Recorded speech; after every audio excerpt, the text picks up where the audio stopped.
안녕하세요. 영상해부학 시간입니다. 저희는 저번 주랑 같이 필름 필터링이라는 새로운 코너로 찾아오게 되었는데요. 저희가 필름 필터링 이걸 새롭게 기획하면서 첫 주는 한국 영화, 둘째 주는 애니메이션, 셋째 주는 외국 영화, 그리고 네 번째는 저희가 해왔던 영상해부학 시간에 해왔던 뮤직비디오 이런 순으로 하기로 했어요. 그래서 이번에는 한국 영화 살인의 추억을 지나서 이제 애니메이션으로 돌아왔죠.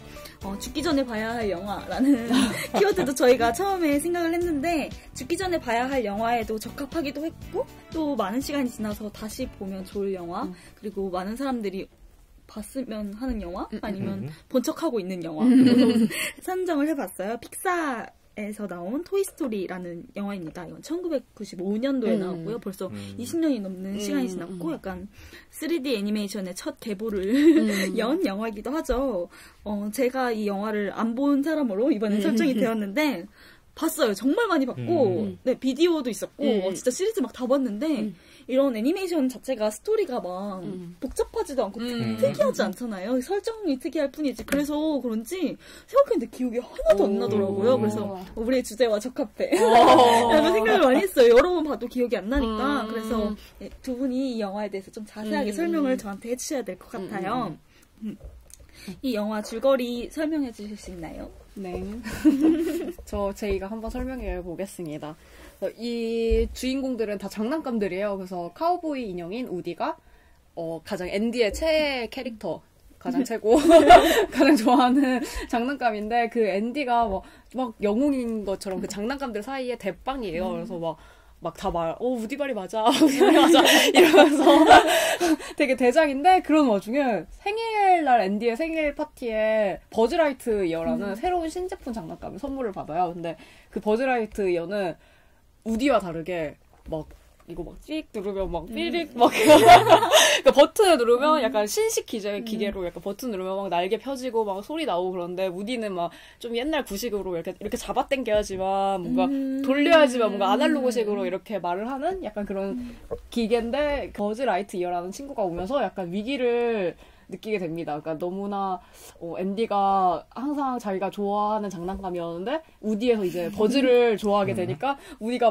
하루아침에 2인자가 돼가지고 위기의식을 느끼게 됩니다. 그래서 다른 장난감들도 우디보다 근데 버즈랑 더 잘 지내는 거예요. 그러니까 한번 결정적으로 그런 이유가 있어요. 그 버즈가 약간 좀 또라이처럼 나와요. 처음에는 그러니까 좀 정신이 나간 애처럼 나와요. 근데 약간 설득력을 얘가 획득을 하는 거예요. 그러니까 자기는 우주를 날 수 있다고 말을 하는데 친구들이 다 안 믿어요. 우디도 네가 무슨 우주를 날아? 너는 그냥 장난감이야 이렇게 말하는데 버즈는 자기가 진짜 우주 비행사라고 믿는 거예요. 그래서 자기가 한번 날아보겠다고 해서 딱 나는데 진짜 우연의 일치로 장난감들이라고 해야 되나? 그 물건들에 의해서 얘가 날게 된 거예요. 그래서 그때 이후로 우디가 얘가 또라이야라고 말을 해도 다른 친구들이 안 믿고 우디 왜 저래 약간 이러고 버즈를 더 신뢰하게 돼요. 그래서 되게 잘 지내고 막 둘이 완전 절친이었는데 다른 애들이 다 뺏겨버리고 그래서 이제 우디가 버즈를 시기하고 질투하게 됩니다. 그래서 그리고 거기다가 또 우주전사라고 믿는 버즈에게 장난감이라고 계속 이렇게 더 놀리고 면박을 주니까 친구들과의 사이가 점점 멀어지게 되는데요. 근데 갑자기 앤디네 가족이 이사를 가게 되면서 이사를 가기 전에 짐 정리를 하기 전에 우디가 버즈를 질투를 해가지고 얘를 딱 밀쳐내는 거예요. 그래서 걔가 어딘가로 떨어져가지고 어디였지? 기억이 안 나. 떨어져가지고 앤디와 함께 그러니까 집 밖을 벗어나게 된 거예요. 근데 다행히도 앤디가 피자 옥성이라는 어떤 가게를 간다는 얘기를 들어가지고 다행히 위기 일발의 순간에 우디와 버즈가 같이 피자 옥상에 같이 가가지고 옆집 장난감들 옆집 장난감이래. 그 피자 옥상에서 앤디를 다시 우연하게 만나게 되는데 그 알린이라고 외계인들을 기억나시나요? 네. 그 캐릭터 되게 유명한데 그 세 명이서 이렇게 초록색 그 눈 세 개 달린 애들인가? 맞아. 그래서 새쌍둥이처럼 이렇게 같이 다니는데, 걔네들이 있는 인형 뽑기 통에 들어가게 돼요, 버즈와 우디가. 진짜 기억이 하나도 안 나네요. 너무 신기해. 그래서 거기에 들어가는데, 버즈는 이게 진짜, 내가 찾던 우주선이야. 그래서 나 이제 드디어 우주 갈 수 있어. 라고 하고 들어가는데, 우디는 아닌 걸 아니까, 버즈를 따라서 가요. 근데, 근데 걔 그 옆집에 사는 시드라는 앤디와 되게 비슷하게 생겼는데 약간 장난감들 사이에 유명해요. 그 시드라는 친구가 얘네 집에 가면 장난감이 제대로 보존되지 못한다. 막 머리 뜯기고 막 합성 뭐라고 해야 돼? 기계로서 뭔가 기능을 잃게 된다 해가지고 엄청 공포를 떠는 이웃집에 사는 시시라는 친구인데. 안기분가요? 그 시드가 그 장난감 인형 뽑기를 하러 갔다가 거기 갇혀 있었던 버즈를 발견하게 돼가지고 버즈라이터 여자 하고 얘를 뽑게 돼요. 그래서 그 시드네 집에 버즈와 앤디가 인형 뽑기에 의해 가지고 뽑혀가지고 가게 됩니다. 그래서 이 시드의 집에서 어떻게 다시 이웃집인 자기네 원래 집, 그러니까 앤디네 집에 어떻게 갈 것인가 하면서 이야기가 다급하게 흥미진진하게 진행되는 내용입니다. 이렇게 설명을 들어도 약간 캐릭터의 이미지만 생각이 나지 정확히 막 스토리가 어땠는지 잘 기억이 안 나는 것 같아요. 진짜 그렇게 막 100번을 봤는데도 기억이 안 나는 게 그쪽 영향이 있는 게 제가 작년에 너무 막 심심하고 막 이래서 저 핸드폰 게임 안 하는데 그때 언니한테도 자랑했었는데 길 건너 친구들? 디즈니 매직 킹덤이라고 맞아, 나도 기억난다. 아이폰 게임이 있어요. 맞아, 근데 그게 맞아. 완전 단순 게임인데 거기에 토이스토리 캐릭터도 있거든요. 걔네 막 하면 걔네가 막 이렇게 미션하고 이런 게 나와서 걔네의 그런 움직임이랑 그 캐릭터의 미션 이런 것도 스토리에서 드러나는 성격 이런 게 다 묻어있어. 버즈 막 진짜 싸가지 없고 약간 그렇게 나오거든요. 그래서 그런 캐릭터들의 이미지만 강하지 내용은 정말 생각이 안 나는 것 같아요. 그러고 보면 그런 것 같아요. 이게 토이스토리가 이게 95년도 작품이고 토이스토리 1이잖아요. 그 뒤에 이제 2편, 3편까지 나온 걸로 아는데 실제로 이제 여기 캐릭터들은 다 실제 장난감들이니까 그 장난감에 대한 이미지 내는 캐릭터가 좀 강하게 남는 것 같아요. 저 같은 경우는 토이스토리를 이 당시 보지 못했더라고요. 그래서 요새 이 방송 때문에 봤는데 지금 봐도 재미난 것 같아요. 지금 봐도 굉장히 예. 저는 되게 토이스토리 세대라고 할 정도로 저는 아직도 기억나는 게 토이스토리 개봉 당시에 그 해피밀 장난감 있잖아요. 그거를 직접 받았던 기억이 나요. 그래서 생각해보니까 내가 토이스토리 이 속편 시리즈가 되게 많이 나왔잖아요. 그러니까 그걸 챙겨본 이유도 되게 이 원부터 제가 챙겨봤고 어렸을 때부터 약간 뭔가 연령대가 비슷하고 그리고 이 토이스토리에 대한 이미지가 너무 좋아가지고 픽사 애니메이션을 되게 좋아하거든요. 그래서 되게 그 세대네라는 생각이 문득 이거를 다시 보면서 그래서 저는 다시 봐도 약간 생생하게 기억이 나더라고요. 그렇구나. 저도 다시 보면 좀 기억날 것 같긴 한데 제 생각에도 그 버즈 그 로봇이라고 해야 되나? 그게 제 동생이 막 이렇게 했던 왜 저래? 막 이랬던 기억이 나긴 나더라고요. 그래서 아직도 오래됐는데 그 캐릭터들 자체가 그냥 그 외형, 인형 이런 거 굿즈 이런 게 아직도 사랑받는 거 보면 많은 사람들이 이 영화를 많이 봤고 그리고 그때 이 토이스토리 세대가 지금 성인이 돼서 약간 그런 소비 대상이 돼가지고 아직도 소비가 되기 때문에 계속 이 영화가 회자될 수밖에 없지 않나? 라는 생각이 많이 들었어요. 근데 저는 이 영화 보면서 지금 딱 생각해봤을 때 안 봤지만 좀 재밌었던 건 이게 우디랑 버즈가 카우보이 캐릭터랑 그 로봇인 거잖아요. 아무튼 우주를 나는. 근데 이게 카우보이가 아날로그고 이게 새롭게 나타난 로봇이 있는데 이게 교체되는 거잖아요. 그게 약간 경쟁 질서이기도 하고 자본주의 질서이기도 한데 약간 이 영화가 95년도에 나왔으면 그때 약간 SF 영화가 처음 막 이렇게 맞아. 활발하게 나오던 거여서 약간 판타지 영화가 약간 서부극 중심이었으면 이게 약간 SF 영화로 과학 중심으로 변하는 그런 걸 보여주는 것 같다는 느낌도 들고 여기서 정확히 다들 인물들이 생각이 안 나는데 막 나오는 캐릭터들이 뭐 공룡, 막 강아지, 뭐 감자, 아니면 그냥 여자, 군인 이런 것처럼 약간 현실에 있을 법한 이런 인물인데 막 카우보이랑 그 로봇은 환상적인 약간 그런 인물이라는 점에서 진짜 이게 약간 교차되는 그 시점을 보여준다는 느낌이 그냥 갑자기 들더라고요. 맞아. 실제로 이제 이야기의 그 출발도 그 앤디의 장난감이 이제 새로운 장난감으로 이제 교체되면서 거기서 오는 일종의 쫄깃쫄깃한 어떤 기대나 갈등이잖아요. 버림받을까 이제 걱정하는 거죠. 이 이제 토이스토리 2를 보시게 되면은 앤디의 이제 생일인가요? 이사 가기 일주일 먼저 생일을 하잖아요. 그러니까 어머니나 이제 친구들이 선물을 주는데 어떤 장난감을 줄까가 이 모든 장난감들의 이제 관심 사항이죠. 그런데 별다른 이게 심지어는 정탐도 시키잖아요. 거기 뭐죠? 어떤 캐릭터인지 모르지만 거기 이제 조그만 이제 군인들. 어렸을 때 우리 갖고 나왔던 그 기억나는 게 이렇게 발이 붙어. 맞아. 기억나요. 얘네들이 먼저 이제 정찰을 먼저 나가서 이제 무전기를 막 전달해 주죠. 그리고 막 환호하고 별로 이제 우리한테 위협이 되지 않는다. 그런데 마지막에 딱 등장하는 게 버즈가 등장하게 되니까 갑자기 상당히 이제 긴장하게 되잖아요. 특히 이제 우주가 긴장하게 되죠. 그 이전까지는 여기 앤디의 가장 최우선 장난감이었는데 갑자기 아까 지금 여름님 말씀하신 것처럼 새로운 장난감이 등장했는데 SF 그런 이제 장난감이 등장하게 되면서 기능도 더 훨씬 좋고 자동 기능도 있고 소리 기능도 있으니까 거기서 오는 어떤 긴장 이런 것들이 질투가 이제 이 이야기 출발인 것 같아요.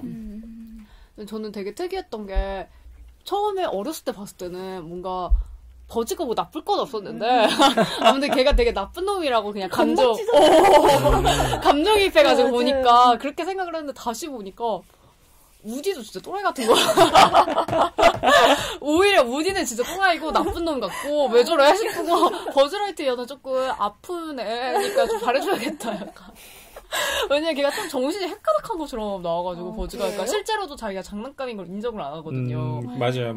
계속 우주로 가야 된다고. 근데 걔가 우주선 장난감이 박스죠, 박스. 박스가 그 우주선 모양인데 이거 고장났다고. 당연히 뜯으니까 고장나는 건데 저거 고쳐야 된다고 막 이러면서 어떡해 진짜 정신병이네. 그러니까 어른인 지금 제가 봤을 때는 조금 좀 아픈 친구로 좀 잘해줘야겠다. 이런 생각이 드는?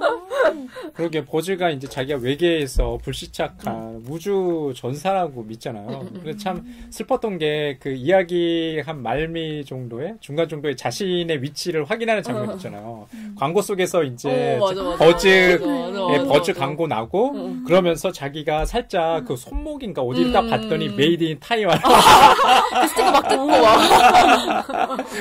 막 그렇게 돼 있어요. 근데 좀 되게 웃기더라고요. 그러니까 실제로 이제 장난감들을 보면 미국에서 자체 생산하기보다는 이렇게 공장에서 메이드 인 타이완, 메이드 인 차이나 이렇게 있을 텐데 그 당시에는 타이완에서 많이 만들었는데 근데 실제로 보면은 제가 생각하기도 그때 메이드 인 타이완에서 만들었을 것 같아요. 이 지금 버즈 장난감은 진짜 이 영화가 애니메이션이고 어린애들 대상으로 하기 때문에 선악 구도가 되게 확실할 줄 알았는데 어른이 돼서도 하는 거 진짜 안 그런 영화라는 생각이 드네요. 예, 지금 말씀하시는 거 보니까 어릴 때 봤으면 어떨까 또 싶어요. 지금 여름님이나 지금 제이님께서는 어릴 때 봤기 때문에 그 인상이나 이미지가 각인돼 있잖아요.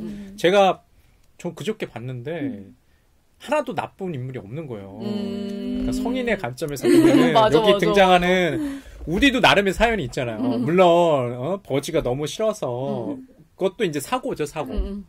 거기 맞아. 이제 시드라는 그 옆집 아이의 이제 마당으로 떨어졌는데 그것도 사고인데 주변 장난감들이 믿지 않잖아요, 친구들이. 네, 그것이 비롯해가지고 이제 일종의 구출기죠, 구출기. 그런 구출기인데 제가 볼 때는 아까 얘기했던 시드라는 그 애. 아까 이제 그런 얘기도 해주셨는데 굉장히 창의적으로 노는 애요. 다만 장난감을 뜯어가지고 다시 붙여가지고 하는 뭔가 되게 상상력이 풍부한 친구인데 너무 나쁘게 생각해. 막 망가뜨리고 이런 것 때문에 굉장히 거기서는 이제 악당? 게다가 이제 시드에 이제 개도 나오죠. 스커드라는 그런 개가 나오는데 그 개도 굉장히 조금 나쁘게 이제 폭력적인 강아지고. 혹시 불독인가요? 불독은 아니고 약간 박명수 닮았다고 유명한 불테리어인가? 약간 그 느낌이었어요. 왠지 나쁜 게 하면 불독인데 화젤이 약간 그런 느낌? 결과적으로 나쁜 인물은 없어요, 캐릭터는. 맞아. 그런데 아이들의 시점 내지는 장난감의 시점에서는 그럴 수도 있다라는 생각은 좀 들어요.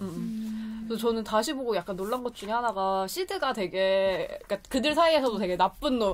저 집에 가면 우리는 살 수 없어. 장난감들 사이에서 막 되게 유명한 집인데 근데 그 앤디랑 시드랑 되게 똑같이 생겼어요. 근데 물론 연령대가 좀 달라요. 앤디가 좀 더 어리고 시드는 자기가 어렸을 때 놀던 장난감을 다시 창의적으로 노는 친구인데 조금 더 그러니까 앤디의 성장 버전 같은? 그러니까 앤디도 어떻게 보면 시드처럼 될 수 있는데 그러니까 지금 3까지 나왔을 때 앤디는 그런 친구가 아니긴 했는데 약간 그런 가능성을 가지고 있는 것처럼 둘이 되게 얼굴이 닮아 있어가지고 다시 보니까 진짜 시드가 그렇게 나쁜 놈이 아닌데? 라는 생각을 많이 했던 것 같아요. 극중 이야기상에서 우디는 6살로 아니 앤디는 이제 6살로 나오거든요. 저도 이제 처음 알았어요. 제가 어느 정도 나이를 가늠을 못 하겠더라고요. 그쵸. 애니메이션이니까 더 잘. 그러니까 아이가 이제 가늠이 안 돼서 그냥 성인이나 아이나 별다른 뭐랄까 성인을 좀 주는 느낌? 뭐 그런 느낌도 좀 있어요. 예. 그래서 아이는 아이인데 몇 살인지 가늠이 안 되고 제가 장난감을 가지고 노니까 어느 정도 어리겠구나 정도만 이제 가지고 있는 것 같아요. 이게 의인화가 다 되어 있는 거잖아 장난감이. 근데 의인화가 장난감이 아니라 그냥 진짜 사람이라 생각하면 약간 그냥 하나의 반에 새로운 전학생이 그러네. 그런 느낌이 들기도 하네요. 그래서 이제 갈등이 발생하는 거죠. 그래서 참 그런 생각도 들었어요. 이게 토이스토리가 그 표면적으로는 장난감이니까 장난감에 이렇게 생명력을 불어넣은 거잖아요. 이 애니메이션에서.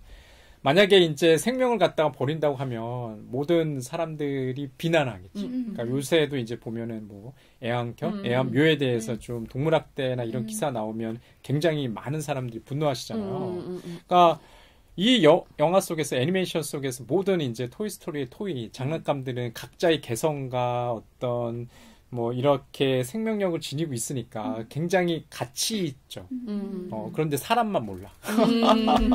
네, 그런 것도 참 좀 재미난 장면이고 아까 우리가 악당으로 묘사했던 시드도 시드와 이제 장난감들이 좀 교감이라기보다는 이제 충고하는 장면 나오잖아요. 되게 무서워요. 그러니까 마지막에 이제 탈출하려고 이제 버즈가 이거를 도와줘요. 그 시드의 장난감 친구들이 도와주는데 되게 시드 장난감이 되게 무섭게 생기긴 했어요. 막 얼굴 눈 하나 없고 인형인데 그리고 막 얼굴 애기 얼굴인데 몸은 막 거미 모양이고 맞아 기억나. 네, 그래 그렇게 한 애들이 버즈의 탈출을 도와주기 위해서 막 이렇게 막 하면서 우리한테 이렇게 하면 너 시드 너 뭐라고 해야 돼 경고할 거야 약간 이런 식으로 대사를 하거든요 우디가. 근데 그 장면이 되게 공포스럽게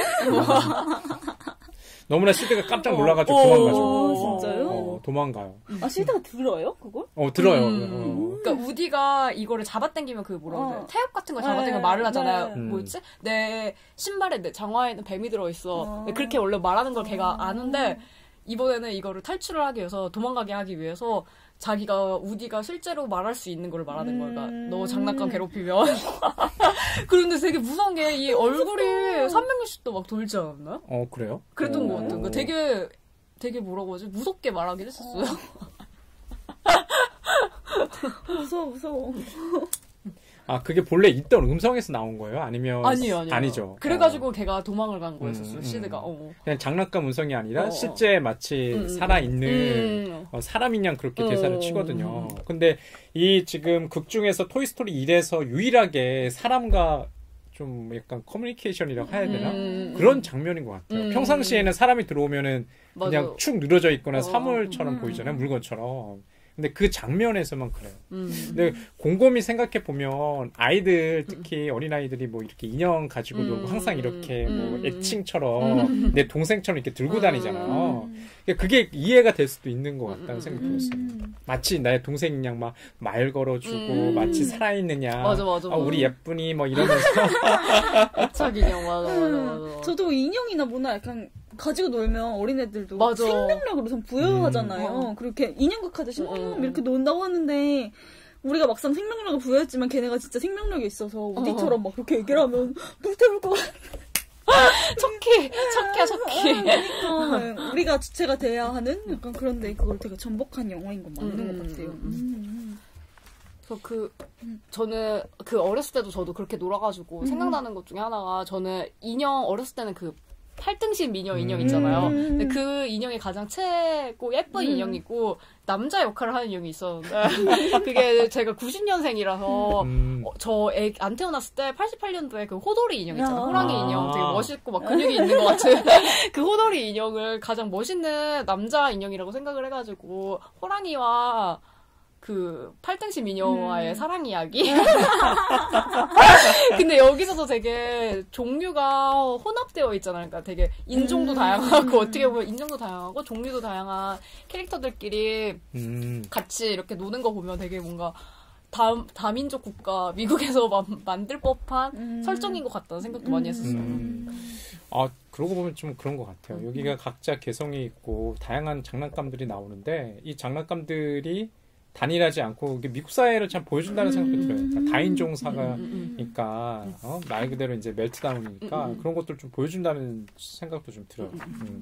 저는 또 그 군인 캐릭터가 되게 막 원래 우리 생각적으로 막 제일 강하고 맞아. 제일 조그맣고 막 움직이지도 못하고 막 이러니까 그게 또 이질적이어서 더 재밌는 설정 아니었나라는 생각이 들기도 했어요. 그러니까 이게 지금 토이스토리가 처음에 나왔을 때 굉장히 놀라웠잖아요. 감동이 좋은 라세터인데 이 이야기를 굉장히 중요시하게 생각을 했다고 하더라고요. 그래서 처음부터 끝까지 3D 애니메이션이긴 하지만 어떤 기술적인 구현을 갖다가 보여준다기보다는 처음부터 끝까지 이제 이야기. 그래서 이게 굉장히 이제 성공한 작품인데, 그러니까 1편부터 3편까지가 나왔으니까 결과적으로는 모든 애니메이션이나 영화가 주는 그 힘들이라는 게 이야기에서 오는 것 같아요. 내러티브가 그만큼 서사가 굉장히 중요한 거죠.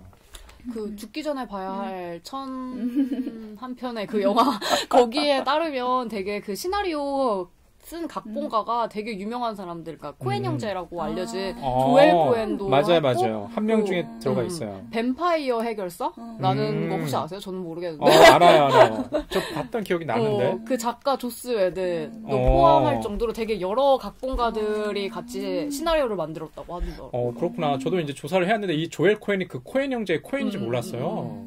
그래서 되게 다양한 그 각본가들이 한 4명 정도가 이제 참가를 했는데 이야기에 그만큼 이제 신경을 쓴 거죠.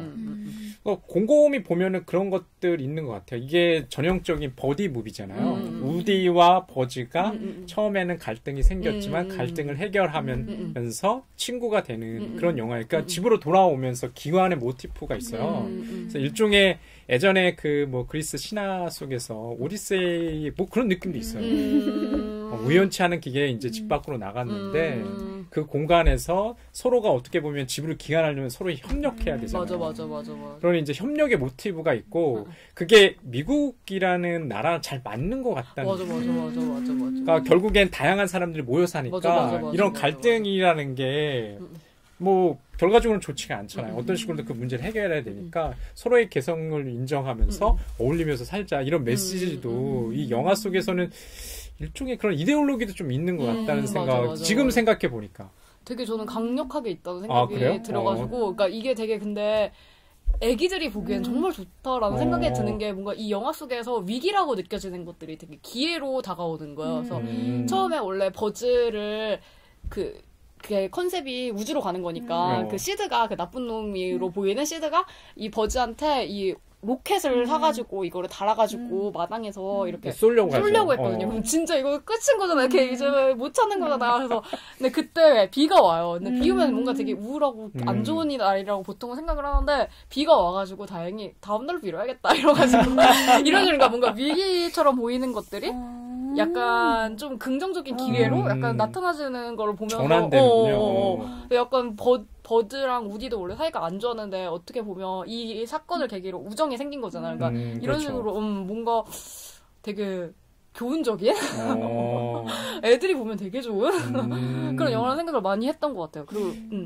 그 장난감 같은 시드의 그 장난감들 되게 나쁜 놈처럼 보이는데 실제로는 도와주잖아요. 도와주는 거 되게 착한 친구. 조력자로서 나오죠. 여기서. 그러니까 보면은 좋은 이야기가 갖춰야 될 조건 중에 주인공들, 그러니까 선한 사람들이 있고 또 거기 선한 주인공이 있고 악인이 있는데 아까 맨 서두에 우리가 했던 것처럼 지금 보니까 악인은 아닌 것 같아요. 시드조차도 굉장히 그 아이의 눈에서는 굉장히 나빠 보일지 모르지만 성인의 눈에서는 그 정도는 아니고 그냥 좀 거칠게 노네, 창의적으로 노네 뭐 이 정도인 것 같고 그밖에 또 뭘까 이렇게 조력자 도와주는 게 곳곳에 이제 있어요. 그런 난간을 갖다가 이제 돌파할 수 있도록. 실제로 이제 그 로켓도 나중에는 기한할 때 굉장히 유효하게 쓰이죠. 맞아.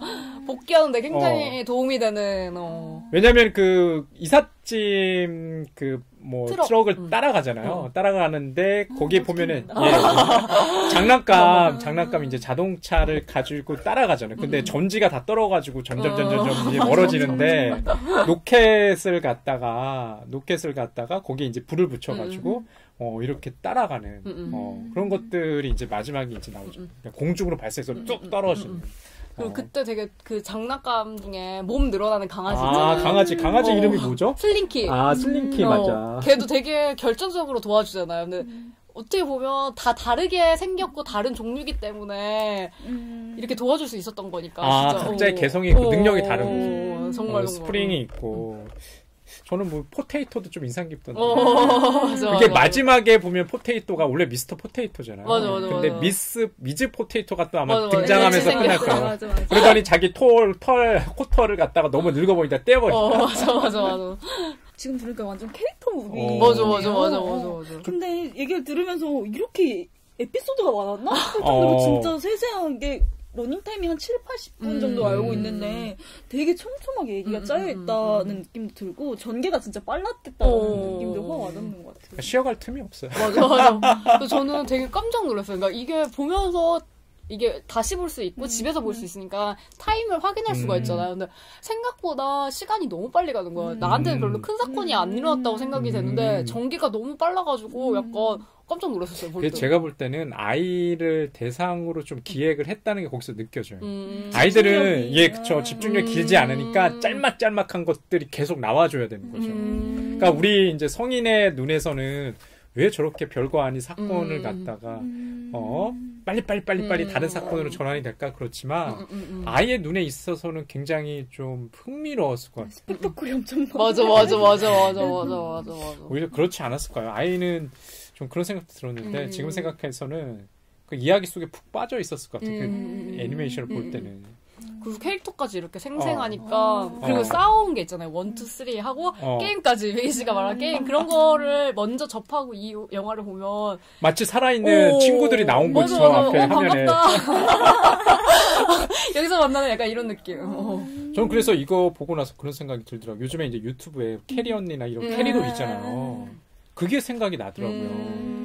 만약에 이 당시 애들은 정말 그렇게 놀았을 것 같고 요즘 애들은 장난감이 워낙 비싸니까 어머니 아버지들이 사주기가 좀 뭐하니까 대리만족으로 유튜브에서 남이 이제 그 캐리 언니처럼 이게 장난감을 가지고 노는 거 대리만족? 이거 아닐까라는 생각들이 들었어요. 그래서 좀 뭘까 이 당시는 그나마 장난감을 사줘서 마치 인형놀이 하듯이 이렇게 노니까 더 좀 정서 경험이 좋지 않나? 요즘에는 그냥 이렇게 이미지로 소비를 하잖아요. 맞아. 그냥 만지고 막 이러지 않으니까. 그래서 좀 그런 것들이 좀 보이더라고요. 생각해보면 토이스토리 세대인 제가 엄청 행복한 그래도 지금에 비하면 세대인 것 같고 저도 이거 보고 나서 이게 되게 교훈적이라는 말씀하셨는데 보고 막 새로운 인형 생겨도 다른 인형 내팽개치지 말고 잘 챙겨줘야지 약간 이렇게 생각했던 것 같아요. 그리고 막 새로운 거 꼭 안 사도 돼. 얘네 평등하게 사랑해야 돼. 막 이러면서 막 제 기억에는 막 인형 막 잘 때 막 옆에 세워지잖아요. 자리 한 번씩 바꿔줘. 내 옆에 평등하게 막 그랬던 것 같아. 이게 진짜 교훈적이고 정서적으로 완전 밀착된 그런 느낌이 이게 있었어요. 그리고 토이스토리 하면 생각나는 게 정확히 대사가 생각이 나지 않는데 명대사 있잖아요. 막 버즈가 막 이건 뭐 추락하는 게 아니라 뭐 나는 거야. 뭐 이런 대사가 되게 많이 회자됐던 걸로 저는 기억이 나거든요. 저는 딱 하나밖에 기억 안 나는 것 같아요. 그제 이제 보고서 집보다 더 좋은 곳은 없다. 그런 말이 나오나요? 그런 대사가 있어요. 집보다 더 좋은 곳은 없다. 그러니까 이게 기환의 모티브잖아요. 기환의 모티브이기 때문에 그러니까 집 밖이라는 것은 굉장히 모험이나 위험이 도사리고 있고 집은 굉장히 아늑하고 안전한 공간인 거예요. 앤디의 이제 그 집이라는 공간은. 그래서 그런 것들이 이제 아까 얘기 드렸던 것처럼 그 오디세우스가 이제 그 모험을 겪어서 집으로 귀환하는 이야기처럼 그러니까 보면은 토이스토리 1, 2, 3이 다 그렇지 않나요? 맞아. 귀환의 모티브가 있어요, 다. 장소가 조금씩 확장되긴 해요. 이 그래요? 원에서는 이웃집이잖아요. 예. 좀 멀리 가긴 해. 그 피자국수 거기까지. 근데 어찌됐든 이웃집이고 그 2에서는 이 토이샵 같은 데도 가고, 그리고 이 희귀 장난감을 모으는 콜렉터네 집에 가요. 저는 그 장면이 너무 좋았었어요. 그 우디가 엄청 희귀의 장난감이라서 얘를 막 닦아주는 장면 혹시 아세요? 그리고 막 도색하고 막. 그런 집도 가고, 그리고 3에서는 어린이집이라는 가장 장난감들 사이에. 버려진. 막 되게 막 공포스럽고 막 애들이 막 우리 막 엄청 괴롭히는 거 아니야? 약간 이런 그러니까 장소가 약간 확장되는 듯한 느낌? 이게 그런 것 같아요. 그러니까 아이들이 그 토이스토리 1의 그 관객이었던 아이들이 점차 성장하니까 거기에 눈높이에 맞춰서 이게 성장한다는 것 같다는 생각이 드네요.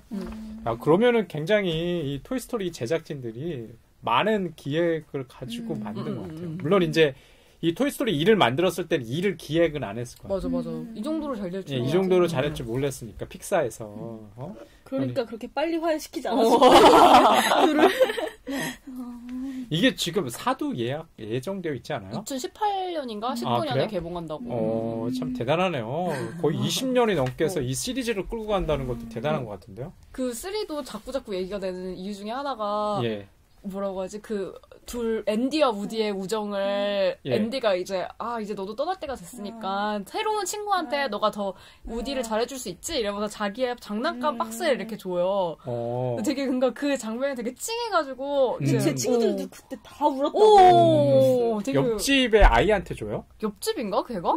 길 건너 그러니까 거기서 이제 누군가요? 앤디가 이제 다 성장한 대학생이 되지 않아요? 맞아. 대학생.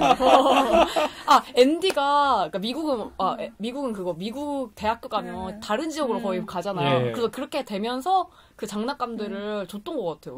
맞아요. 마지막 장면에 그래서 길 건너편에 있는 아이한테 주는 것 같아요. 그래서 또 이야기가 펼쳐지는구나. 이 장난감은 절대 버려지지 않는데. 희귀한 거 콜렉터 소리가 되는 거 아니에요? 골동품 취급되겠네 나중에. 아까 막 제가 명대사 얘기했는데 명대사 얘기하니까 갑자기 저번 시간에 녹음한 거 생각나는데 저희 살인의 추억 막 명대사 막 밥을 먹고 다니냐 막 이런 거였는데 확실히 애니메이션은 진짜 교훈적인 거 집이 최고야. 맞아. 추락하는 게 아니라 나는 거야. 약간 이렇게 진짜 교훈적인 그런 맞아. 그러니까 동화의 구성인 것 같아요. 제가 생각하기에 뭐 굳이 우리가 뭐 서사나 내러티브 할 때 프롭이나 뭐 이런 인물 언급하지 않더라도 여기서 보면은 굉장히 주인공들이 있고 어떤 아까 얘기한 것처럼 어떤 도와주는 조력자들이 있고 뭐 악당들이 있고 아이의 눈높이에서 보면 굉장히 정말 선악의 구도가 어느 정도 잘 짜여지. 근데 점차 지금 아까 시리즈가 이렇게 좀 전개가 되면서 그런 것들이 아이들의 눈높이에 맞춰서 변천되는 것 같아요. 그렇게 굉장히 교훈적이네요. 그러니까 항상 보면은 그 악당이 정말 악당은 아니잖아요. 토이스토리 1, 2, 3이 다 그랬던 것 같아요. 제가 생각하기에 나름 사연이 있어요. 맞아. 그 장난감들이. 맞아. 그 분홍곰 혹시 기억나세요? 그 분홍곰 3에 나오는 분홍곰인데 그 곰이 처음에는 되게 귀엽게 생겼어요. 근데 알고 보니 제일 나쁜 놈인 거예요. 걔가. 근데 걔도 알고 보니까 막 버림받아가지고. 버림받았어. 인간에 대한 상처 때문에 그런 거였다는 약간 그런 식으로. 기억이 나네요. 저도. 뭔가 장난감 사이에 일상 에피소드인 것 같은데 뭔가 사람들과의 관계가 진짜 중요한 그런 느낌이네요. 그래서 더 교훈적인 것 같아요. 교훈을 담고 싶지 않아도 교훈을 담아야 될 것 같아요. 그 다음에 그런 것도 있어요. 이게 아이를 위한 교훈뿐만 아니라 뭐 성인을 위한 교훈처럼도 좀 보여요. 굉장히 이제 아까 얘기했던 것처럼 이데올로기가 다 담겨져 있잖아요. 어떤 미국 사회 인종의 그런 인종 간의 화합이나 아니면은 자본주의라는 거 새로움을 갖다 계속 추구하는 그 메커니즘이고 생산 양식인데 여기에선 오히려 새로운 장난감이 그렇게 환영받지 못하는? 근데 새로운 장난감이 몇 편 등장하지 않나요? 1, 2, 3에서 계속 등장하는 것 같아요. 제가 기억하기로는 새로운 장난감 인물들을 등장시키고 기존의 인물들을 갖다가 어느 정도 계속 유지해 가면서 그런 것들이 좀 있는 것 같아요. 그 원에서는 그러니까 우디의 여친으로 나오신 분 있잖아요. 그 양치기 이렇게 혹시 기억나세요, 여러분 씨? 그 양들을 이렇게 모는 벨. 약간 그런 이름이었는데 이름 저는 생각이 안 나는데. 1편에는 남자친구 나오지 않나요? 그게, 그니까, 그 역할을, 그니까, 원래 바비로 하고 싶었대요. 근데 컨택을 했는데 잘 안 돼가지고, 바비가 안 나오는데 3편에 바비가 나왔어요. 맞다. 이게 시리즈가 워낙 인기 있으니까. 바비 인형이 나왔구나. 바비 인형 짝들이 나왔던 거예요? 바비랑 바비 남친 켄이랑 같이, 3에서는 같이 등장했었어. 원래 바비가 여친이 될 뻔했는데. 그렇구나. 바비 인형사가 이렇게 히트했을 줄 몰랐겠다. 얼마나 많이 팔렸겠어요. 하긴 이게 엄청나게 지금도 팔리더라고요. 이 우디나 버즈가 제가 어제도 궁금해서 네이버 쳐보니까 그 밑에는 장난감 이게 스폰서리 쭉 잘려있더라고요. 아직도 팔리나 봐요. 엄청나게. 근데 계속 팔릴 것 같은데. 이 장난감 회사들은 굉장히 좋은 기회를 마련한 것 같아요. 캐릭터 상품이니까. 근데 이게 일종의 그런 시초 아닌가요? 요즘에는 보통 보면 애니메이션이나 이런 것들이 주로 아이들이 장난감을 먼저 가지고 놀다가 애니메이션을 보는 게 아니라 애니메이션을 먼저 보고 장난감이 만들어진 것 같아요. 캐릭터 상품이. 그래서 사달라고 이렇게 요구하는. 이미 이제 그 미디어 환경이라는 게 과거와는 다르게 이미 뭐 유튜브나 이런 애니메이션을 통해서 익숙한 거죠. 하니까 혹시라도 그런 것들이 나오면 사달라고. 아까 우리 이제 여론님 얘기하셨던 것처럼 해피밀처럼 끼워 팔잖아. 맞아. 갑자기 궁금하네요. 요즘에도 해피밀 뭐 파나? 요즘에는 아마 마블 시리즈나 이런 거 파는 것 같아요. 네, 그래서 성인들도 되게 많이. 맞아. 그래요? 재작년인가 그때는 슈퍼마리오 이거. 맞아. 유행했었는데 기억나세요? 슈퍼마리오 그때는 뭐 애니메이션도 없었잖아요. 근데 되게 그러니까 어른들이 좋아하는. 그러니까 요즘에 키덜트라고 불리는. 맞아. 약간 그런 분들이 좋아하는. 일종의 이제 햄버거 먹으러 가는 게 아니라 장난감 수집하러. 맞아. 근데 그거 꼽을 수 있어요, 이렇게? 네, 번호가 있어요. 몇 번 주세요. 그렇구나. 예전에 그래서 뭐 그러니까 빨리 품절되고 뭐 그랬던 기사도 나왔던 것 같은데. 맞아요. 저는 이 애니메이션 떠올려봤을 때 OST가 인상 깊었던 것 같은데 생각은 안 나는 거예요. 그냥 오히려 캐릭터들이 많으니까 캐릭터들이 목소리랑 이렇게 말투랑 다 특징이 다르잖아요. 그래서 그런 목소리만 생각나고 막 벨이 부르는 노래 막 이 정도만 생각나고 이 영화에서 나오는 OST는 생각이 안 나더라고요. 이 영화의 OST의 특징이 있나요? 저는 뭐 그렇게 아무래도 영어권 노래니까 한 귀로도 깐 귀로 흐르는데 곡이 익숙하긴 해요. 계속 반복돼서 사용했던 것 같아요. 그러니까 일종의 애들 대상이어서 그렇지 않나? 원래 애들이 주의력이 좀 부족하니까 우리도 유치원이나 어린이집 가면 계속 이제 반복하잖아요. 동요 부를 때 굉장히 짧고 리듬감 있고 부르기 쉽고.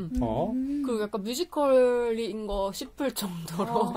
그러니까 이 인형들의 마음을 대변해주는 게 약간 음악인 느낌? 그리고 약간 그 영화 속 환경이라고 해야 되나? 그러니까 디즈시스 속의 음악이랑 약간 내적 음악이 이렇게 결합하는 순간들이 와요. 그러니까 우리 아까 세미님이 언급하셨던 그 TV 속에 있는 자신의 모습을 발견한 버즈가 되게 절망에 빠지잖아요. 그래서 거기 TV에 나오는 음악이 갑자기, 그러니까 TV에서 나오던 음악인데 그 음악이 저절로 자기 그 버즈의 내적 음악으로 바뀌면서 이 불금을 완전히 장악하는 순간들이 오더라고요. 그러니까 그런 식으로 되게 뮤지컬 영화인 것처럼 장난감들의 심리적인 마음을 약간 노래로 부르는 경우가 되게 많았었던 것 같아요. 제 기억에. 그게 그래서 아이들이나 관객 입장에서는 쉽게 동화될 수 있는 것 같아요. 굳이 제가 대사를 갖다가 얘기하지 않아도 저 음악이 굉장히 어릴 때부터 듣던 음악이었을 것 같아요. 성인 관객 입장에서 그 당시 미국 관객이 봤을 때 제가 봐도 굉장히 오래된 노래인 것 같거든요. 그 주제가들이. 그러니까 아이는 아이 입장에서 보는 거고, 어른은 또 자기가 마치 어린 시절로 돌아가면서 그 노래를 연상하면서 보는 거고, 그러니까 이 지금 토이스토리가 기본적으로는 성인 관객과 아이 관객을 다 잡는 그런 역할을 좀 할 수 있는 것 같아요. 왜냐면, 그 어른들도 다 자기 아이 때는 저 우디 같은 장난감을 가지고 놀았을 것 같아요. 카우보이나 그 다음에 아까 뭐 슬링키나 아니면 미스터 포테이토나 이런 장난감들 굉장히 오래된 장난감인 걸로 알고 있거든요. 생각해 보니까 그냥 배경음악 아까 뮤지컬 형식 얘기해서 말씀하면 요새 애니메이션은 진짜 다 뮤지컬 형식이잖아요. 다 노래 부르는 라푼젤, 겨울왕국, 미니언즈도 꼭 막 이상한 그거 노래 부르고 근데 그게 그러면 약간 어린아이들이 집중도가 진짜 옛날보다 떨어져서 그렇게 직접적으로 노래를 통해서 얘기를 전달하나 싶은 생각도 드는 거예요. 그럴 수도 있겠다. 네, 지금 이거는 음악 때문에 애들이 감정을 읽게 된다라고 했는데 지금은 그럼 그렇게 하는 집중력이 떨어져서 그렇게 하고 있나라는 생각도 드네요. 그런데 제가 볼 때 집중력이 떨어진다기보다는 과거에 비해서 영상을 워낙 많이 소비하잖아요. 그러니까 접하게 되니까 그래서 음악으로 약간 그걸 잡아두는 것 같은 느낌이 있어요. 그러니까 너무나 이게 길어지면은 지루한 거니까 그 음악이라도 이제 동반하면서 시각적인 것도 있고 청각적인 것으로서 좀 잡아두는 것 같은 느낌? 이게 닷스로서 그런 게 있을 것 같아요. 좀 이야기가. 근데 이야기 주제를 곰곰이 생각해보면 이 애니메이션 주제가 항상 해피엔딩이잖아요. 그래서 좀 너무 뻔하다는 생각도 좀 있어요. 저는 어릴 때는 이런 애니메이션, 어릴 때도 좀 그런 어릴 때는 아니지만 뭐 가령 20대 초반에는 좀 암울한 애니메이션들 좋아했던 것 같아요. 특이한 거. 다시 연상호를 소환해봤습니다.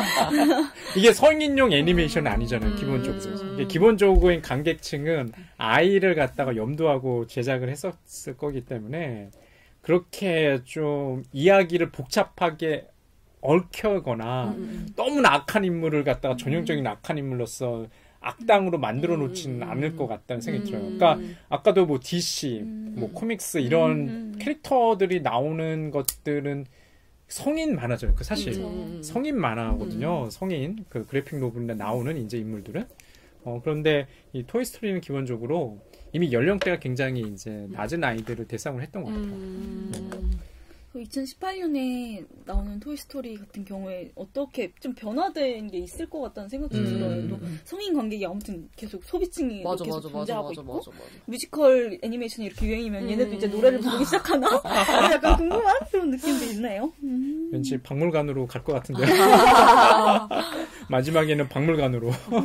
근데 저는 어렸을 때부터 봐서 그런지 픽사 애니메이션을 되게 좋아해요. 저도 그래요? 좋아해요. 그러니까 드림웍스보다 픽사를 훨씬 더 좋아해요. 저는 오히려 슈렉이나 이런 게 더 재밌었던 기억이 나요. 아마 저는 좋아한다. 이 토이스토리를 성인이 돼서 봐서 그런 것 같아요. 저는 슈렉을 극장 가서 본 기억이 있거든요. 저도.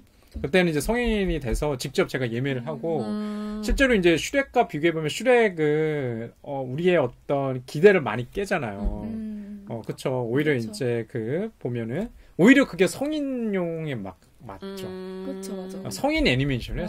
슈렉이나 이런 애니메이션은 물론 거기 등장하는 여러 이제 판타지스러운 공간의 주인공들이 있긴 한데 확실히 다른 것 같아요. 그러니까 토이스토리에 나오는 것들은 그냥 현실에 있을 법한 주인공들이에요. 캐릭터. 그렇죠. 예. 그럼 슈렉 말고 다른 성인 애니메이션이 뭐가 있죠? 슈렉이요? 가장 생각이 안 나요. 연상호? 저는 되게 좋아하는 애니메이션 중에 하나인데 그게 유럽이 제작국가인데 정확하게 생각이 안 나는데 셀레스틴과 어니스트인가? 아무튼 그런 이름이 근데 이게 정확하게 맞는지 모르겠는데 곰이랑 쥐랑 친구하는 내용이거든요. 근데 그림이 이런 3D가 아니라 2D 애니메이션이에요. 진짜 약간 느낌이 유럽 느낌 나는? 근데 그게 되게 좋은 게 곰이랑 쥐가 어떻게 친구하지? 약간 의아하잖아. 근데 그런 거를 되게 극복하는 내용이었어요. 그러니까 쥐도 원래 엄마 아빠가 너 치과 의사라고 하던데 치과 의사 하기 싫다 그래가지고 막 가출하고 막 이런 내용인데 귀여워. 근데 그 애니메이션도 되게 성인 애니메이션 같다는 생각을 저는 많이 받았었어요. 너무 그림이 화려하긴 한데 뭔가 아이들의 시선을 사로잡는 그런 형용 색깔이 그러니까 원색이 강렬한 게 아니라 되게 파스텔 톤도 아니고 흐릿하다고 해야 되나? 약간 그래가지고 저는 그 성인 애니메이션 아닌가 그것도? 라는 생각이 들긴 하는데 아니겠죠 아마? 그냥 유럽 애들은 원래 그런가? 근데 그 성인 애니메이션도 그렇고 이 토이스토리라는 어린아이들 대상으로 한 애니메이션도 그렇고 약간 차이를 인정하고 우리 다름을 인정해 약간 이게 주제로 많이 활용이 되는 것 같다는 느낌이 드네요. 요즘에 그건 것 같아요. 다들 이렇게 뭐라고 해야 돼? 초국가적인 삶을 사니까 모두가 말하는 그런 생각도 좀 들어요. 그게 시리즈가 발전하면서 기본적으로 미국 시장만 대상으로 하진 않았을 것 같아요. 그러니까 전 세계적으로 범문화권에서 통할 법한 주제를 메시지를 전달하기 위해서는 어느 정도의 좀 이야기나 이런 것들이 좀 한계가 있지 않나 이런 생각도 들어요. 그러니까 굳이 이게 미국적인 장난감들이 지금 나오긴 하는데 굳이 뭐 중국 애들한테 보여준다고 해서 중국 애들도 좋아할 것 같거든요. 근데 그 3 주인공 여자애가 그러니까 이제 우디의 장난감을 받게 되는데도 완전히 백인이 아니었던 것 같은데? 그렇구나. 근데 그 캐릭터가 그러니까 3D라서 완전히 인종을 우리가 파악할 수는 없는데 앤디랑 약간 피부색이 다르고 조금 백인의 형상은 아니었던 것 같아요. 그러니까 아까 이제 중국인일 것 같은데. 애니메이션 아까 말씀하셨는데 그러니까 디즈니 애니메이션 뭐 뮬란 정도 갑자기 생각이 나거든요. 그러니까 중국적인 이제 그 캐릭터. 그러니까 이야기를 갖다가 지금 정말 토이스토리는 미국적인 이야기면서 굉장히 이게 왠지 느낌이 미국뿐만 아니라 유럽이나 뭐 아시아나 다 통할 법한 얘기 같다는 생각이 들어요. 물론 이제 그 배경이 되는 집이나 이런 것도 보면 전형적인 미국. 맞아. 미국 그리고 중산층. 그 카우보이 캐릭터 자체도 저희는 맞아. 그런 판타지는 없을 것 같아요. 그러니까 서부 영화를 저는 어릴 때 많이 보긴 했는데 그래서 그런가? 굉장히 우디라는 캐릭터가 굉장히 눈에 익더라고요. 이게 톰 행크스가 여기서 이제 성우 역할을 담당했잖아요. 오히려 굉장히 친숙하다는 느낌이 좀 있어요. 전 그 톰 행크스 목소리가 너무 좋았던 그런 기억이 나요. 너무 잘 어울려요. 맞아. 네, 요즘에 보니까 그냥 한국어 더빙 버전으로도 많이 이렇게 보시는 것 같더라고요. 근데 이 영화는 특이하게 더빙 버전을 되게 선호하는 사람이 많은 것 같아요. 네. 그게 아이들 때문에 그런 것 같아요. 애들 때부터 봐서 그게 익숙하니까 그 더빙 자체의 향수를 갖고 만약에 그 성우가 바뀌면 좀 이상할 것 같아요. 맞아. 갑자기 그 주인공이 실제로 이제 저희 그 자료 찾아보면 위키나 이런 항목들에 보면은 한국어 더빙 하시는 그 성우의 이름이 기재가 돼 있더라고요. 그 얘기는 제가 볼 때 이 토이스토리를 한국에서 소비할 때는 그 더빙한 목소리도 굉장히 중요하다는 생각이 들어요. 내가 어릴 때 친숙한 목소리가 아니야. 그러면 환상이 깨지는 거죠. 이러지 않을까. 맞아. 그러니까 지금 뭐 저희가 소비할 때는 어른이니까 그냥 톰 행크스라는 목소리인 줄 알고 자막으로 보게 되는데 아이 입장에서는 자막은 힘들죠. 맞아요. 저도 되게 유일하게 더빙으로 그래도 접했던 애니메이션인 것 같은 느낌이 드는 것 같아요. 요즘에는 그러면 다 더빙이죠. 아니요, 따로 개봉이요. 따로 개봉이요? 자막이랑 더빙이랑 따로. 제가 볼 때는 더빙 버전은 아이들이랑 같이 데려갈 것 같고 맞아. 자막은 어른분들이 성인분들. 근데 이게 20년 된 건데 다시 봤을 때 요즘에 블루레이로 다시 재출시가 많이 돼가지고 되게 화질이 좋긴 한데 약간 그래도 옛날 기술이니까 좀 엉성한 부분들이 보이잖아. 그러니까 좀 텍스처라던 게 자연스럽지 않다던가 약간 그런 부분들이 저는 보이는데 약간 그것도 3D라고 하면 되게 되게 세련된 느낌인데 이런 거기서 오는 이질감이라고 해야 되나? 좀 엉성함? 약간 그게 되게 느낌이 좋더라고요. 그래요? 오히려? 저는 그냥 노트북으로 봐서 그런지 전혀 못 느꼈어요. 전혀 못 느꼈어요. 오히려 아까 곰곰이 생각해보면 2D 애니메이션이랑 그렇게 차이가 없어 보인다는 느낌도 있었어요. 그냥. 근데 요즘에 한국에서 좀 유행하는 애니메이션들은 이게 미국 쪽이나 유럽 쪽 애니메이션이나 요즘에 일본 애니메이션이잖아요. 그러니까 확실히 그런 건 있는 것 같아요. 이게 일본 재팬 애니메이션은 다른 느낌? 근데 그러면서 좀 이게 정서가 조금 토이스토리가 우리가 좀 맞지 않나? 안 맞다. 오히려 일본 쪽 애니메이션은 굉장히 좀 더 친숙하거든요. 왜냐하면 어릴 때부터 봐왔던 애니메이션이 미국 쪽 애니메이션이 아니라 저는 재팬 쪽, 일본 쪽 애니메이션이다 보니까 그런 어떤 얼굴이라든지 이런 캐릭터가 더 좀 익숙해요. 근데 이게 3D의 첫 장편 애니메이션이었는데 그게 그랬기 때문에 약간 토이스토리라는 주제 자체가 정해진 것 같다는 생각이 들기도 해요. 그러니까 만약에 인간이 등장했으면 되게 움직임도 정교했어야 됐고 표정이나 이런 표정 같은 것도 되게 잘 따라 했었어야 됐는데 장난감이니까 어느 정도 용납이 되잖아요. 그러니까 표정이 없네. 그러고 보니까 오히려 그 3D라는 새로운 기술 덕분에 이 토이스토리가 만들어진 거 아닌가? 라는 생각이 들기도 해요. 왜냐면 입만 움직이는 것 같아요. 눈이나 표정이 막 크지 않죠. 그리고 움직임도 되게 엉성하지 않나요? 좀? 굉장히 기계적으로 로봇같이 움직이니까 이게 관절이 자연스럽지 않고 그럴 수도 있겠다는 생각이 드네요. 그러니까 3D 탁월한 선택이네요. 그러니까 이게 굉장히 기획 단계부터 이런 식의 이제 이야기 구성을 잘 했었구나라는 생각이 좀 드네요. 천재인데요. 근데 좀 생각해보면 그 토이스토리 인형을 막 지금은 갖고 싶은데 전 그 당시에 막 갖고 싶지 않았던 느낌이 있거든요. 왜냐면 걔는 인형 그대로의 생명체가 뭔가 있는 거잖아요. 그래서 제가 그걸 봤잖아요. 근데 저는 인형을 갖고 올 때 내가 얘한테 막 성격을 보여서 막 이렇게 노니까 그 인형을 갖고 싶지 않아 했던 것 같아요. 근데 성격이 굳어져 있으니까. 네, 내 맘대로 하지 못해. 그러네. 맞아. 약간 그런 느낌이 있어요. 지금 생각해보니까. 저는 이 영화 진짜 많이 봤는데도 이렇게 기억이 안 난다는 사실 자체로 지금 이렇게 녹음하는 게 너무 재밌고 신기하고 막 이랬어요. 그러면 제이님이랑 세미님은 이 영화를 꼭 봐야 하는 영화로 아니면 그냥 본 척만 해도 되는 영화로 남겨둘지 어떻게 결정하셨나요? 저는 결정했어요. 저는 본 척 하는 영화로. 진짜요? 진짜요? 왜요? 이게 거의 한 20년 됐는데 저는 이거 처음 봤거든요. 며칠 전에. 근데 굳이 볼 필요 있나라는 생각을 했어요. 저는 오히려 네, 시작. 왜냐하면 저는 오히려 이 애니메이션이 픽사의 첫 장편 애니메이션이고 저는 오히려 그 기획자 오프닝 크레디트에 올라가는 스티브 잡스의 이름이 더 궁금했어요. 엑스큐티브 프로듀서로 이렇게 나오잖아요. 스티브 잡스와 또 다른 제작자 나오거든요. 나는 오히려 잡스를 추억하며 이 영화 애니메이션을 좀 봤어요. 이 잡스의 탁월한 선택, 픽사를 갖다가 몇백만 달러에 그냥 인수해서 이게 재기의 발판을 마련하고 다시 애플에 들어가서 아이폰을 만들었잖아요. 그래서 그런 게 좀 눈에 좀 생각하면서 봤고 애니메이션 자체가 저는 애니메이션 굉장히 좋아한다고 생각하는데 저는 애니메이션 중에도 아무래도 좀 SF나 이런 것들을 좀 좋아하는 스타일인 것 같아요.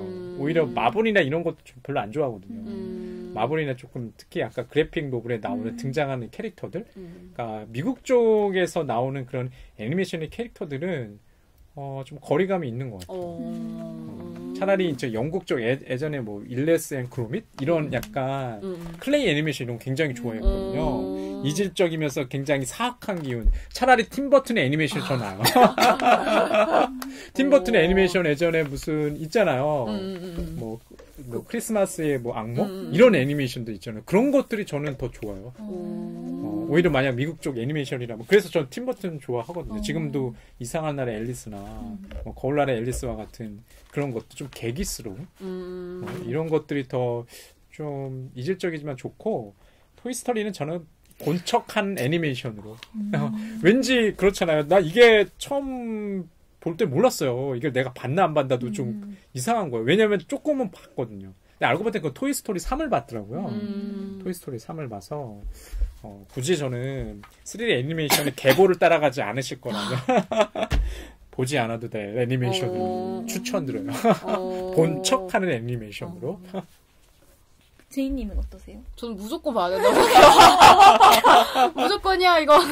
왜냐면 이 토이스토리 계기로 약간 픽사 애니메이션에 대한 호감도가 높아질 수도 있고 약간 아까 말한 것처럼 이게 20년 된 3D 애니메이션이기 때문에 오는 그런 이질감에서 오는 그러니까 그 떨어지는 기술 때문에 이렇게밖에 만들 수 없는 그런 효율적인 경제적인 이들의 방법 약간 이런 것도 되게 어떻게 보면 진짜 이 주제 그대로 위기를 기회로 만드는 그런 주제를 간통하는 어떤 맥락적인 측면에서 되게 가치 있는 영화라고 저는 생각이 돼가지고 두 분 얘기를 들으니까 그냥 세대 차이일 수도 있는 거예요. 보고 자란 세대일 수도 있고 성인이 돼서 봐서 그런 걸 수도 있는데 저는 또 제이 언니랑 같이 세대가 비슷하니까 전 두 분 얘기 들었을 때 이거 다시 봐야 되는 영화라는 생각이 들더라고요. 또 저희가 계속 말했듯이 이야기 자체는 단순한데 또 이 이미지 3D 애니메이션 이미지가 중요해서 저는 이렇게 얘기로 설명을 지금 이야기나 장면에 대한 묘사를 듣는데 그 느낌이 안 나요. 제가 그걸 봤을 때 그 느낌, 속도감과 막 음. 그런 느낌이 전혀 실감이 안 나는 거예요. 그렇게 많이 봤는데도 저는 오늘 다시 볼 것 같은 그런 느낌인데 지금 듣는 청취자분들도 세대가 좀 여러 나눠져 있으니까 본 척해도 돼 이렇게 생각하시는 분도 있고 아니면 뭐 다시 꼭 봐야 돼 이렇게 말씀하시는 분도 있고 되게 다양할 것 같다는 생각이 드네요. 저는 본척할래요. 이미 봐버렸어, 근데. 처음으로 의견이 갈려서 약간 괜찮은 기획이었던 것 같아요. 저희 필름 필터링. 네. 그래서 저희 이번 필름 필터링 두 번째 시간으로 토이스토리에 대해서 다뤄보았습니다. 처음으로 저희가 의견이 갈렸고 저희 사이 안 좋고 저희 의견 대립이 있었으니까 좀 더 나은 방송으로 앞으로 나아갈 수 있지 않을까라는 기대감도 드네요. 다음 방송 때에도 더 많은 의견 충돌과 논란 만들어 보도록 하겠습니다.